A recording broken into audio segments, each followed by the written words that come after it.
My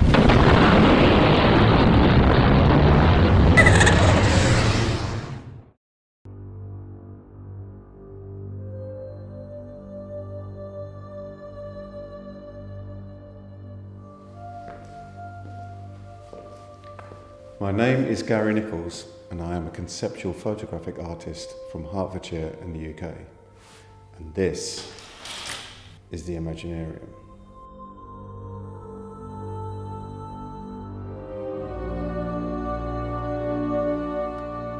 The Imaginarium is a Dickens-style, dark steampunk-themed story about one woman's journey from ruination to salvation, told in a series of fine art, photographic-based images over 3 books. The first in the trilogy is called Eva's Story and is the basis for this Kickstarter campaign. As an artist, the camera is Gary's brush, allowing him to create this epic story using the medium of photography. The entire story and every image is straight from Gary's mind. People often say, you need to think outside the box. But the reality is, if you think there is a box, then it's already too late. For Gary, there's no sketching, no planning. It's just there in his mind. Gary's inspiration can come from a song, a costume, or just how someone looks. Final pictures can take anything from 1 to 11 months to create. The Imaginarium was born out of a desire to prove that it's never too late to fulfill your dreams and desires. The first book has been 4 years' work to produce over 150 fine art images and thousands of words.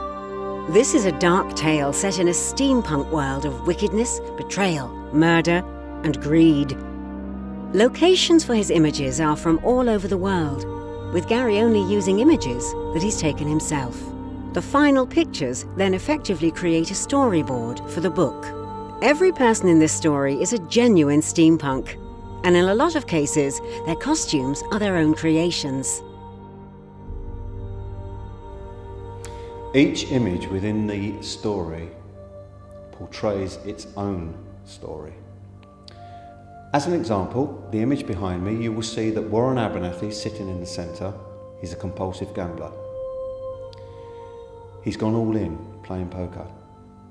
He's completely unaware, and that's shown by the smug look on his face, the fact that he swapped his wine for his brandy. He's unaware that the other 6 members around him are all in it together. The wry smile on the guy on the right's face tells you that. The person sitting in the front is holding 2 aces. There are 2 aces on the table. Warren is about to lose everything.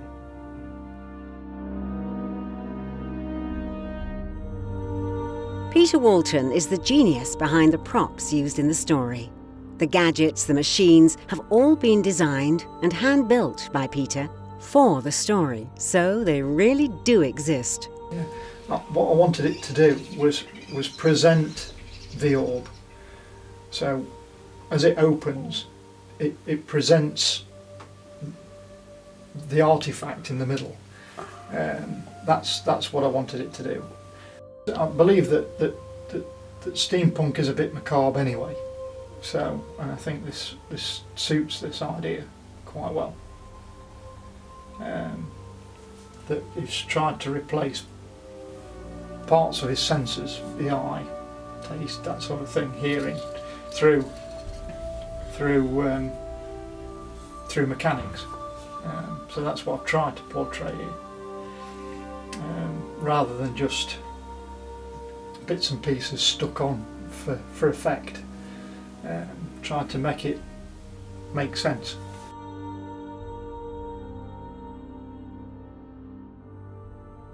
Eva's outfits have been designed by hand, made by Julie Walton, who also plays Eva in the trilogy. The outfits are created from scratch, painstaking in their detail. They're made from sourced Victorian fabric. The story starts with Eva Elizabeth Lovelace, born into a workhouse, her mother dying in childbirth. From wickedness, treachery, prostitution, secrets and murder, the plot twists and turns, each character having their own story that builds into the final sections where almost all unravels, in true Dickens style. With now 36 characters and 65 extras, no main character in the story is who they seem, each having a past that is about to catch up with them. The final scenes in the trilogy have 4,000 steampunks lined up, ready to do battle with the Nemesis, to save the world from her power. Gary will be flying all over the world to visit steampunk groups, photographing them, to build this epic image. Gary's art is printed on metal, limited to just 7 of each, which he exhibits 7 times a year. The Asylum, Europe's largest steampunk festival held every year in Lincoln, UK, is where it all started. A chance visit, and Gary had found the theme he was looking for.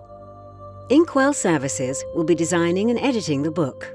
Here, Tim and Joe discuss the vision for the book and why they're involved. I love a graphic novel, but this is a graphic novel gone off into space somewhere. This is amazing. Oh, I think the first thing was actually the images. When I saw the images for the first time, I thought, yes, this is something I really, really want to be involved with. So there's a vivacity to these images that we have a responsibility to replicate. So we have gatefolds, so we can have beautiful, huge images, but also no images will go over the gutters, because then you break up the images, you would lose. They're so highly detailed, you would lose so much of the image. One of the ways to make the text and the images pop, the whole book pop, is to print the book on very high quality paper, obviously, but the images themselves will be printed with a UV varnish, which will allow the brightness and the depth of the colours and the tones to come out, but also the background will have a matte laminate finish, so that there's a contrast between the two. The book will be offered in a number of forms. Firstly, the standard copies, via the Kickstarter, are available with £20 off the RRP of £99. The first 1,000 copies will be numbered and signed limited editions. The second 1,000 copies will be signed editions.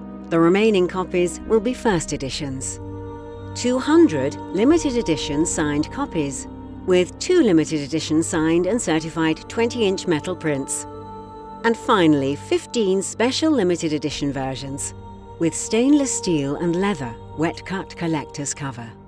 There will be a hand-carved solid silver skeletal hand, as used on the Necessity and Dr. Williams' mono goggle, as the clasp, holding the book closed. 3 limited edition signed and certified 20-inch metal prints, not available anywhere else. Each pledging for any of the limited edition and signed versions will have their name listed in the back of the book as a supporter.